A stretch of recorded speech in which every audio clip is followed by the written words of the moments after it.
The August evening in the suburbs of Jackson, Mississippi in 2018 carried the heavy, humid weight typical of late summer. Leslie Williams sat in the spacious living room of her two-story home, her fingers idly flipping through the glossy pages of a lifestyle magazine. The soft hum of the air conditioner filled the silence, a stark contrast to the oppressive heat outside. Her husband Marcus had texted earlier to say he would be late, detained by a client meeting that had run long. Leslie was accustomed to his late hours. His career as a financial consultant demanded it. Their home stood as a testament to his success and her own perseverance as a school counselor. A modern, meticulously maintained space with sleek furniture, family photos framed on the walls, and a manicured lawn that neighbors envied. To the outside world, their marriage was a model of stability. 2 children, Kayla and Josh, a comfortable income, and a respected place in their community.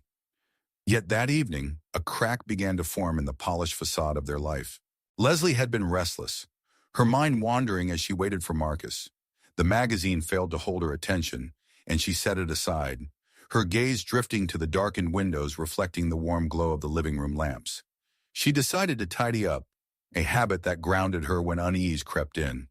She moved upstairs to their bedroom, a sanctuary of neutral tones and soft linens, and began searching for a spare phone charger. Marcus's nightstand drawer was her first stop, a place where he often tossed miscellaneous cords and gadgets. As she rummaged through the clutter, pens, a notepad, a few coins, her fingers brushed against something cold and metallic, distinct from the expected tangle of wires. She pulled it out and froze. It was a phone, an outdated model, cheap and unassuming, unlike the sleek smartphone Marcus carried everywhere. Leslie had never seen it before, and its presence felt like an intrusion, a secret hidden in plain sight. Curiosity, tinged with a vague sense of dread, urged her to press the power button. The screen flickered to life, its dim glow illuminating her face in the quiet bedroom. No password protected it, and within moments she was staring at a cascade of notifications, hundreds of text messages and a gallery of photos. Her thumb hovered over the screen before she opened the messages, her breath catching as she read. The sender was a woman named Tanya, and the words were intimate, laced with affection and promises that made Leslie's chest tighten. The messages spoke of secret meetings, stolen moments, and desires that had no place in her marriage. She scrolled further, her heart pounding, and opened the photo gallery. The images confirmed her worst fears. Marcus, smiling in a way she hadn't seen in years, his arms wrapped around a woman she didn't recognize. The photos captured them in hotel rooms, at dimly lit restaurants, and in moments of unguarded closeness that felt like a betrayal carved into her skin. Each image was a wound, each message a confirmation of a life Marcus had hidden from her. Leslie's hands trembled as she clutched the phone, her knuckles pale against its black casing. The room seemed to shrink around her, the air growing heavier with each passing second. She sat on the edge of the bed, her mind racing through a decade of memories, family vacations, school events, quiet evenings together. Had it all been a lie? The phone felt like a grenade in her hands, its secrets threatening to unravel everything she had built with Marcus. She glanced at the clock. It was nearing midnight. Her children were asleep down the hall, their soft breathing a distant reminder of the life she thought was secure. She considered confronting Marcus the moment he walked through the door, but the weight of what she had discovered demanded more than a fleeting argument. She needed him to see the evidence, to face the truth she now held. She descended the stairs, the phone still in her grip, and settled at the kitchen table, its polished surface reflecting the overhead light.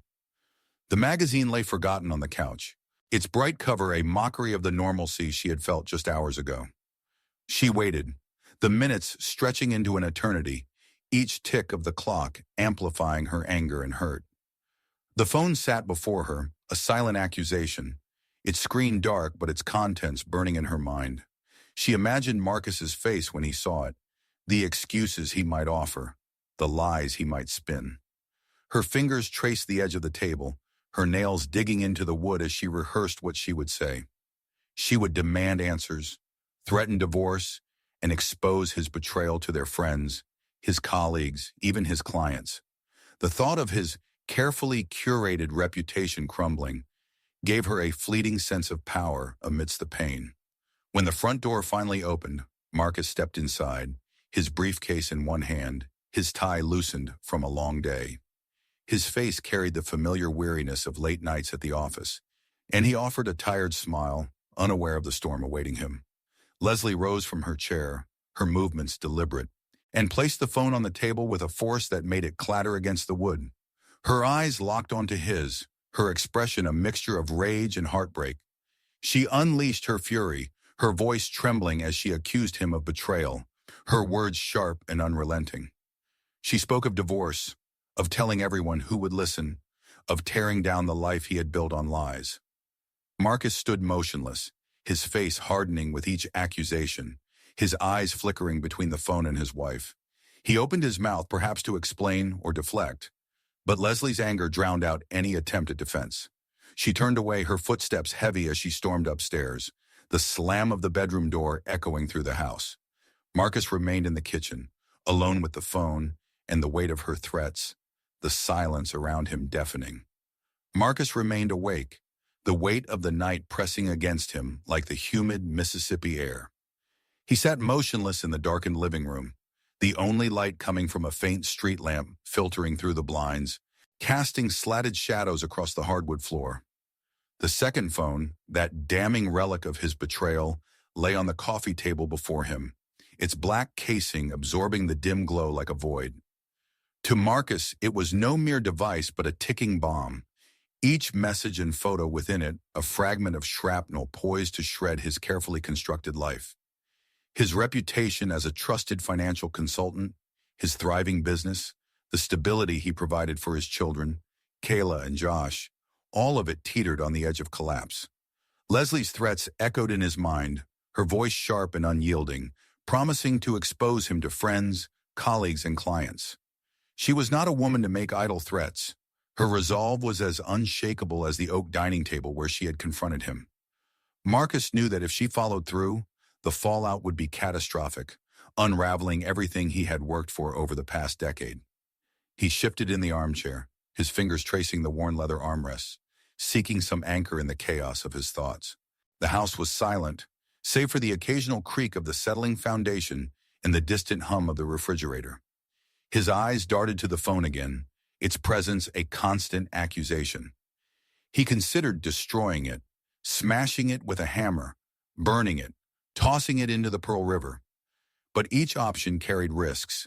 The police could trace it, recover data, or question why he felt the need to dispose of it. No, destruction was too reckless. He needed a plan, something to neutralize the threat without drawing suspicion. His mind churned through scenarios. He could claim the phone wasn't his, blame a colleague, or fabricate a story about a prank. But Leslie's words, her vow to ruin him, drowned out any hope of a simple lie. Divorce was not just a personal failure. It meant splitting their assets, losing the house, and facing the judgment of their tight-knit community. His clients, who valued his discretion and professionalism, would turn away if whispers of scandal reached them. The thought of Kayla and Josh looking at him with disappointment, or worse, contempt, twisted his gut.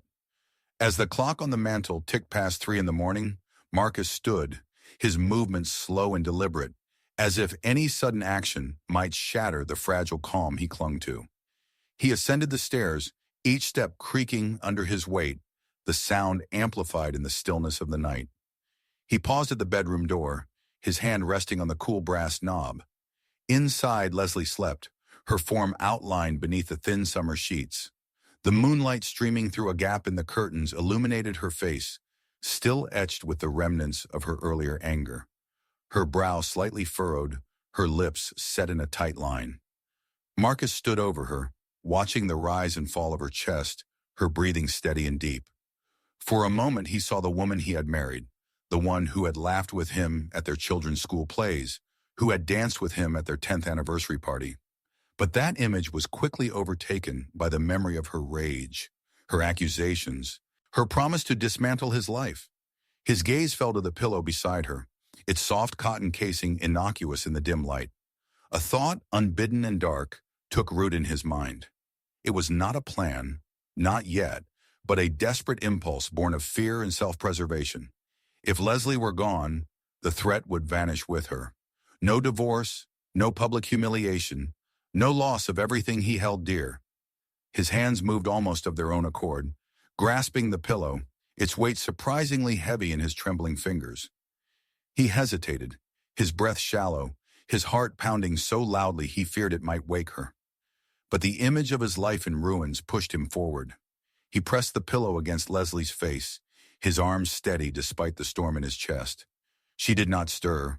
Her sleep was too deep, perhaps aided by the exhaustion of their earlier confrontation. Minutes passed, each second stretching into an eternity, until her breathing ceased. Marcus held the pillow in place a moment longer, ensuring no mistake, before carefully returning it to its place beside her. He adjusted the sheets, smoothing them to erase any sign of disturbance, and stepped back, his hands shaking as he surveyed the scene. It looked natural, he told himself, a tragic, inexplicable death, perhaps a heart attack or suffocation in her sleep. He slipped the phone into his pocket, its cold weight a reminder of the secret he needed to protect. He moved silently out of the bedroom, closing the door with a soft click, and descended to the living room. There he sat again, staring into the darkness, convincing himself that he had done what was necessary.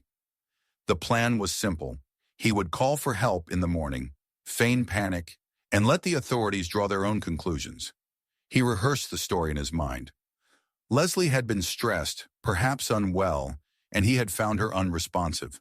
The thought of his children waking to this reality gnawed at him, but he pushed it aside. He had protected their future, or so he believed. When dawn broke, painting the sky in hues of pink and gold, Marcus dialed 911, his voice trembling with practiced distress. The paramedics arrived first, their faces professional but somber as they confirmed Leslie's death. Marcus stood in the corner of the bedroom, his arms crossed, his eyes red-rimmed as he played the role of a grieving husband. The police followed soon after, led by Detective Roy Davis, a man with graying hair and eyes that seemed to see through facades. Davis moved through the room with quiet precision, his gaze lingering on the bed. He noted the faint creases in the sheets, the slight misalignment of the pillow, details that might have gone unnoticed by a less observant eye. Marcus maintained his composure, answering questions with measured calm, but his palms grew slick with sweat. Davis's scrutiny felt like a spotlight, exposing cracks in the story Marcus had crafted. As the detective left, promising to follow up, Marcus felt a chill settle over him. The night had changed everything, and there was no going back. Leslie's funeral unfolded in a hushed procession under the gray August sky of Jackson, Mississippi in 2018. The small church, its stained glass windows casting muted colors across the pews, was filled with mourners, friends, colleagues, and neighbors who had known the Williams family as pillars of their community. Kayla and Josh sat in the front row, their young faces streaked with tears, clinging to each other as the pastor spoke of Leslie's warmth and dedication. Marcus stood beside them, his posture rigid, his expression a carefully crafted mask of grief. He wore a tailored black suit, his hands clasped tightly to conceal their faint tremble, and his eyes remained fixed on the polished mahogany casket adorned with white lilies. To those around him, he appeared the devastated widower, but beneath the surface his mind churned with the weight of what he had done. Every sympathetic glance, every whispered condolence, felt like a test of his composure, a challenge to maintain the lie that Leslie's death was a tragic accident.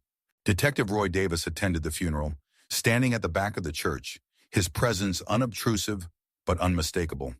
His weathered face betrayed little emotion, but his sharp eyes missed nothing. He observed Marcus, noting the subtle tension in his shoulders, the way his gaze flickered when someone offered their sympathies. Davis had not let go of the case, despite the initial ruling of natural causes. The creases in the bed sheets, the oddly placed pillow, and the neighbors' reports of raised voices on the night of Leslie's death lingered in his mind. In the days following the funeral, he began visiting Marcus under the guise of routine follow-ups, his questions deceptively casual at first. He asked about Leslie's mood in her final days, her health, any stresses she might have mentioned. Marcus deflected with practiced ease, attributing her distress to work fatigue and minor family disagreements. But Davis sensed a hollowness in his answers, a rehearsed quality that deepened his suspicion. Each visit left Marcus more unsettled, the detective's probing gaze like a spotlight exposing the fragility of his story. A week after the funeral, the investigation took a damning turn. Police searched the Williams home, acting on an anonymous tip. In the garage, tucked inside a rusted toolbox and wrapped in an oil-stained rag, they found the second phone, the one Leslie had discovered, the one Marcus had hidden in a panic. Its contents were a revelation, hundreds of messages and photos documenting his affair with Tanya, a young colleague from his financial firm. The texts were explicit, filled with flirtations and plans for clandestine meetings, while the photos showed Marcus and Tanya in moments of intimacy that confirmed Leslie's worst fears. The discovery gave the police a motive, transforming a questionable death into a potential homicide. Davis questioned Tanya, who admitted to the affair, but swore she knew nothing of Marcus's actions that night. Her tears flowed freely, her voice breaking as she described her shock. But Davis remained skeptical, filing her statements away for further scrutiny. Marcus felt the walls closing in. The police had the phone, and with it, the evidence of his betrayal. His carefully constructed image as a devoted husband and father began to crumble, and whispers spread through Jackson's tight-knit circles.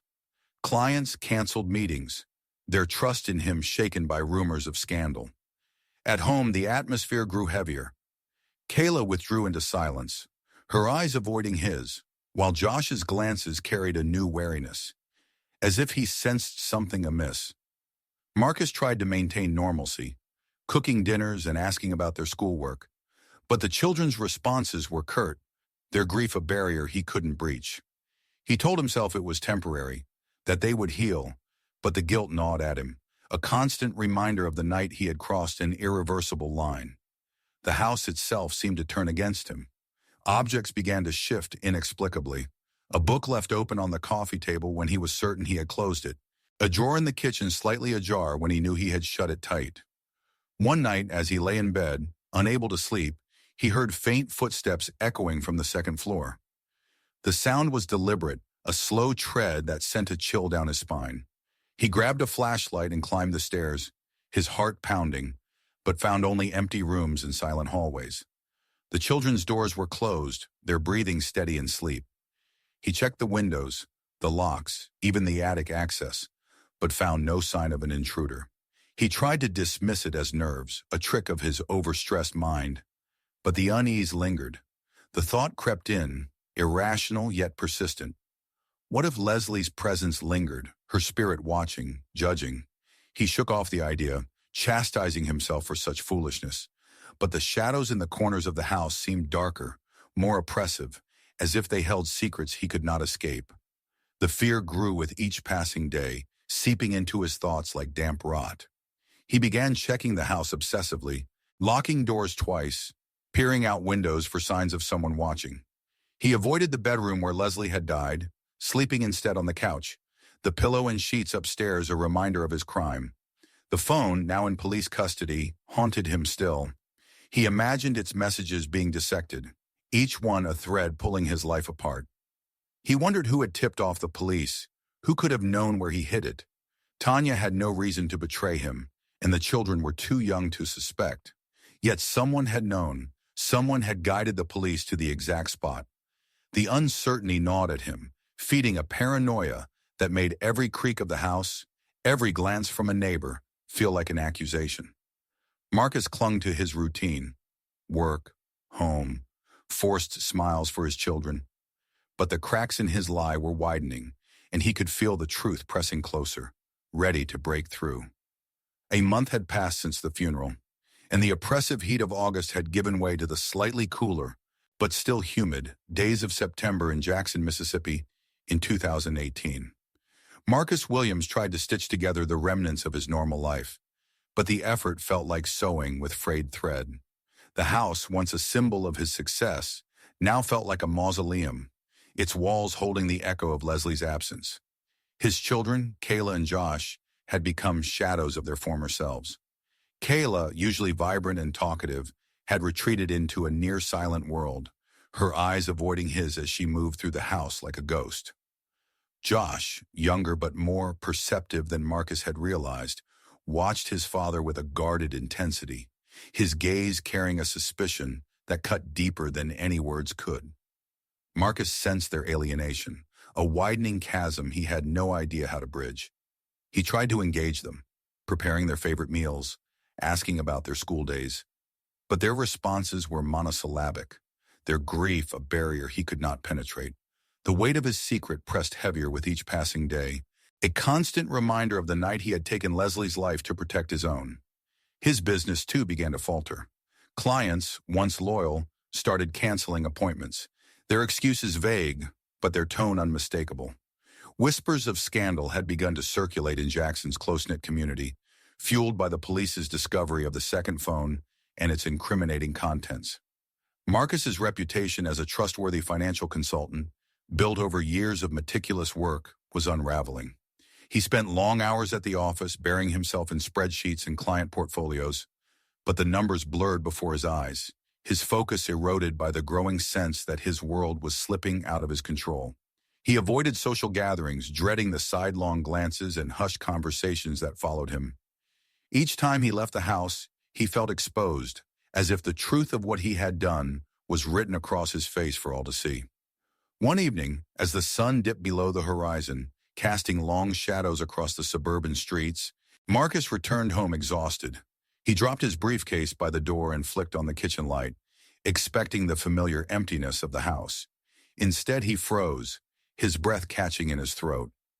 On the polished oak kitchen table, illuminated by the harsh fluorescent glow, sat the second phone, the one the police had taken as evidence, the one that held the damning proof of his affair with Tanya. Its black casing gleamed like an accusation, its presence impossible and menacing. Marcus approached it cautiously, as if it might spring to life. He checked the front door, the windows, the back entrance. All were locked, the security system undisturbed.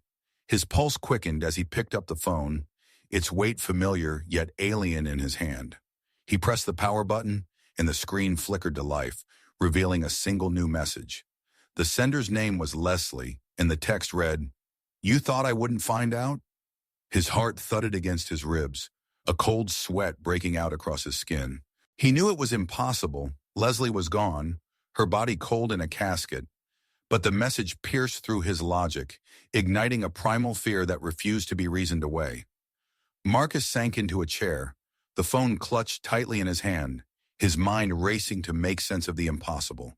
He scrolled through the device, half expecting to find more messages, more accusations from beyond the grave. But there was only the one. He turned it off, then on again, as if the act might erase what he had seen. But the message remained, stark and unyielding. He considered who could have done this. Tanya, his former lover, had gone silent after her police interview, her tearful denials of involvement ringing hollow in his memory. Could she have access to the phone, or a way to manipulate it? He dismissed the thought. She had no reason to torment him this way, not when her own reputation was at stake. Detective Davis crossed his mind, with his piercing eyes and relentless questions. But such a stunt seemed too theatrical for the pragmatic investigator. The police had the phone in evidence, locked away in a precinct storage room. How could it have ended up here? The question gnawed at him, feeding a growing paranoia that someone was watching, someone who knew more than they should. His thoughts turned to Emily, Leslie's closest friend, who had stood at the funeral with a cold, unwavering stare that had unsettled him. Emily had known Leslie better than anyone, their bond forged through years of shared confidences. Marcus remembered her presence at the service, her eyes locked on him as if she could see through his facade. Could she suspect him? Could she have somehow retrieved the phone? Or worse, known where he had hidden it before the police found it? The idea seemed far-fetched, but it clung to him, a splinter in his mind. He stood and paced the kitchen, the phone still in his grip, its screen now dark, but its message burned into his memory. He checked the house again, moving from room to room, peering into closets and under furniture, searching for any sign of intrusion. The children were at a sleepover, leaving the house eerily quiet, amplifying every creak and groan of the structure. He found nothing. No footprints, no open windows, no trace of an outsider. but the absence of evidence only deepened his unease. That night, Marcus did not sleep. He remained in the living room, the phone placed on the coffee table like a cursed artifact he dared not touch again. His eyes darted to the shadows, half expecting to see Leslie's silhouette in the doorway, her accusing gaze fixed on him. He tried to rationalize the fear away, telling himself it was guilt playing tricks on his mind. But the message's words echoed relentlessly. "You thought I wouldn't find out?" He wondered if he was losing his grip on reality, if the strain of his secret was conjuring phantoms. Yet the phone was real, its weight and coldness undeniable. He considered destroying it, smashing it to pieces to banish the threat, but the risk of drawing attention stopped him. Instead, he hid it again, this time in a locked drawer in his office, burying it beneath a stack of old files. As he closed the drawer, he felt a fleeting sense of control, but it was fragile, like a thin sheet of ice over a churning river. Someone or something was closing in, and Marcus could feel the shadow of his crime growing darker, its presence inescapable within the walls of his home. The weight of his actions bore down on Marcus Williams like a storm cloud that refused to break, filling the September days in Jackson, Mississippi, with an unrelenting tension. The reappearance of the second phone had shattered any illusion of safety he had clung to, its cryptic message from Leslie haunting his every waking moment. He had hidden it again, locked away in his office drawer, but its presence lingered like a specter, amplifying his paranoia. Emily, Leslie's closest friend, had become a focal point of his suspicion. Her cold stare at the funeral, her absence from his life since, and the uncanny precision of the phone's return all pointed to her. Marcus could no longer dismiss the possibility that she knew something, perhaps everything. Desperate to regain control, he resolved to confront her, to uncover what she suspected and neutralize the threat she posed. He sent her a message, inviting her to a local cafe under the pretense of discussing Leslie's belongings, hoping to gauge her intentions. As he prepared for the meeting, his hands trembled, and his reflection in the bathroom mirror revealed a man fraying at the edges, his once confident demeanor eroded by guilt and fear. Emily, however, was no passive observer. She had been Leslie's confidant, the keeper of her secrets, and the one person Leslie had trusted with the truth about Marcus's betrayal. A week before her death, Leslie had called Emily in tears, recounting the discovery of the second phone, its damning messages, and her plan to file for divorce. Emily had urged caution, knowing Marcus's pride and the lengths he might go to protect it, but Leslie's resolve had been unshakable. When Leslie died, the official explanation of natural causes rang hollow to Emily. The abruptness of her friend's death, coupled with the timing of their last conversation, ignited a suspicion that refused to fade. Determined to uncover the truth, Emily embarked on her own investigation, driven by a mix of grief and fury. She reached out to Tanya, Marcus's former lover, whose guilt-ridden confession confirmed the affair and provided details of Marcus's secretive behavior. Tanya's account, though incomplete, gave Emily a starting point, a thread to pull in her quest for justice. Emily's determination led her to take bold, calculated risks. She had a spare key to the Williams home, given to her by Leslie years ago for emergencies. When Marcus was at work and the children at school, she slipped into the house, her heart pounding with the audacity of her actions. She moved carefully, avoiding any disturbance that might betray her presence. In the bedroom where Leslie had died, she examined the scene with a meticulous eye, noticing details the police had overlooked. The bed sheets bore faint creases, as if they had been gripped tightly, and a subtle, lingering odor, chemical, almost antiseptic, clung to the air, out of place in the otherwise pristine room. Emily's search extended to Marcus's digital footprint. Using skills she had honed over years of working as a paralegal, she accessed his cloud storage account, exploiting a weak password she had guessed from Leslie's stories about Marcus's habits. There she found deleted messages he had failed to permanently erase, texts to Tanya that revealed his panic after Leslie's discovery of the phone. Each finding fueled Emily's resolve, confirming her belief that Marcus had silenced Leslie to protect his secrets. To unsettle him further, Emily devised a plan to exploit his guilt. She had learned from a contact at the police precinct that the second phone was in evidence, but she managed to obtain an identical model, programming it with a single, chilling message mimicking Leslie's voice. She slipped into the house again, placing the phone on the kitchen table, knowing it would strike at Marcus's fraying nerves. The act was a gamble, designed to push him into a mistake, to make him doubt his own security. She watched from a distance, tracking his movements through subtle inquiries with mutual acquaintances, waiting for a sign that her plan was working. Her goal was not just to scare him, but to force him into a corner where his guilt would betray him, where the truth would surface like a body rising from dark waters.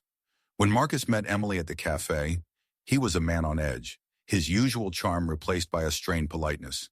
The cafe was a quiet spot on the outskirts of Jackson, its wooden tables and soft jazz music a stark contrast to the storm brewing between them. Emily sat across from him, her posture calm but her eyes sharp, studying his every gesture. She spoke of Leslie's memory, her words carefully chosen to probe without accusing. She mentioned the night of Leslie's death, noting how upset Leslie had seemed, how out of character it was for her to be so distressed. Marcus shifted in his seat, his fingers tightening around his coffee cup, his responses vague but laced with a defensiveness that Emily noted. She brought up the phone, casually mentioning that Leslie had told her about finding something disturbing, her tone implying more knowledge than she revealed. Marcus's face paled, his eyes darting to the side, and Emily knew she had struck a nerve. She did not accuse him outright, but her hints were precise, each one a carefully placed jab that left him reeling. As Marcus left the cafe, his steps unsteady, he felt the ground shifting beneath him. Emily's words had been too pointed, her knowledge too close to the truth. He realized she was not merely grieving, but hunting, piecing together the fragments of his crime with a relentlessness that terrified him. The meeting had confirmed his worst fears. Emily was a threat, one he could not ignore. He drove home in a daze, his mind racing with questions. How much did she know? Had she been the one to place the phone on the table? Was she working with the police, feeding them the tip that led to the discovery of the original phone? The uncertainty was suffocating, and for the first time Marcus felt truly cornered, his carefully constructed lies unraveling under the weight of Emily's pursuit. Emily, meanwhile, returned to her apartment. Her resolve hardened. She had seen the fear in Marcus's eyes, the crack in his facade, and knew she was close to exposing him. The truth was within reach, but it came with a cost, a reminder of the friends she had lost and the justice she was determined to deliver. The morning after his tense meeting with Emily, Marcus Williams awoke with a resolve born of desperation. The walls of his life in Jackson, Mississippi, in 2018 were closing in, each day bringing new threats to the fragile lie he had constructed.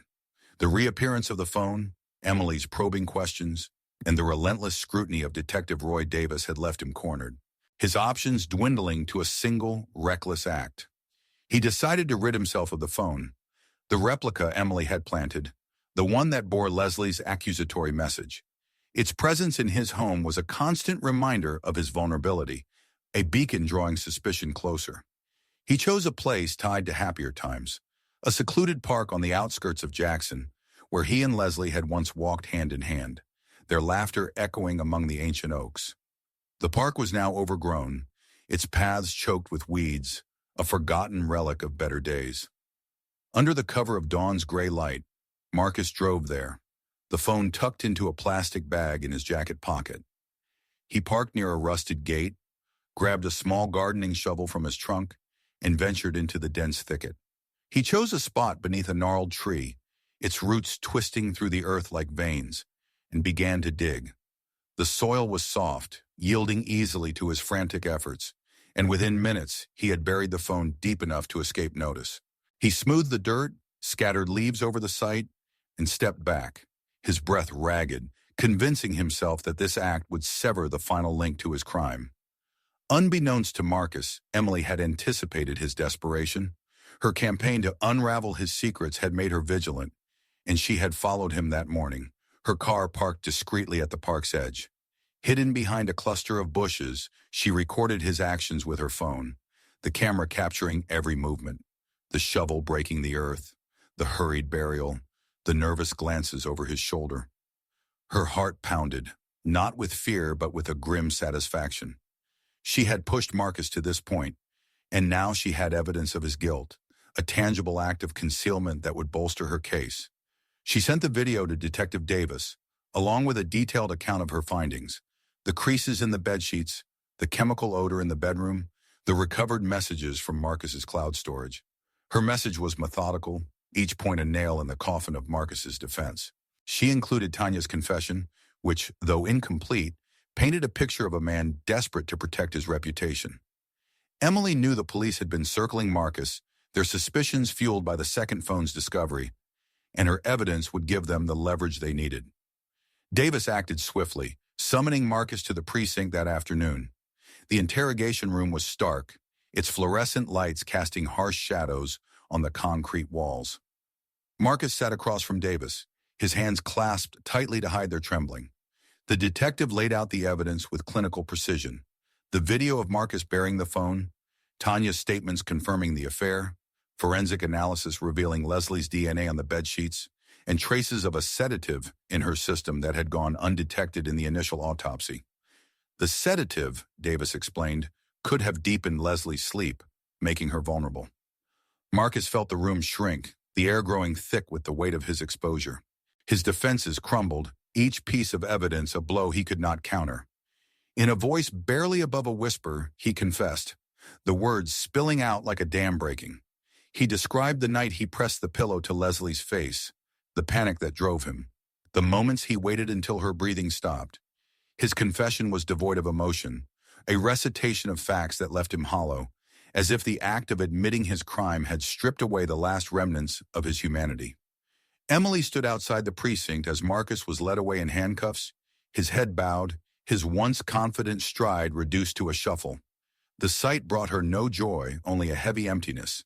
She had achieved her goal, fulfilling the promise she had made to Leslie's memory. But the victory was Pyrrhic. Leslie was gone, and no confession could bring her back. Kayla and Josh, now orphaned in all but name, faced a future without their mother's warmth or their father's guidance. Emily knew she would need to step into their lives, offering the support Leslie would have wanted, but the responsibility felt like a weight she wasn't sure she could bear. She gazed at the sky, painted in hues of orange and purple as the sun sank over Jackson, its beauty a cruel contrast to the pain in her heart. The truth she had fought for was not a balm, but a reminder of loss, a scattering of ashes that offered no peace. Marcus sat in his cell, the cold metal bench beneath him a stark contrast to the comfort of his former life. He stared at the blank wall, his mind replaying the night of Leslie's death. Her accusing eyes, her voice sharp with betrayal. He had lost everything: his family, his reputation, his freedom. But the deepest wound was the realization that his actions, driven by fear and selfishness, had led him here. The image of Leslie haunted him, her final gaze a permanent fixture in his thoughts, a punishment more enduring than any sentence.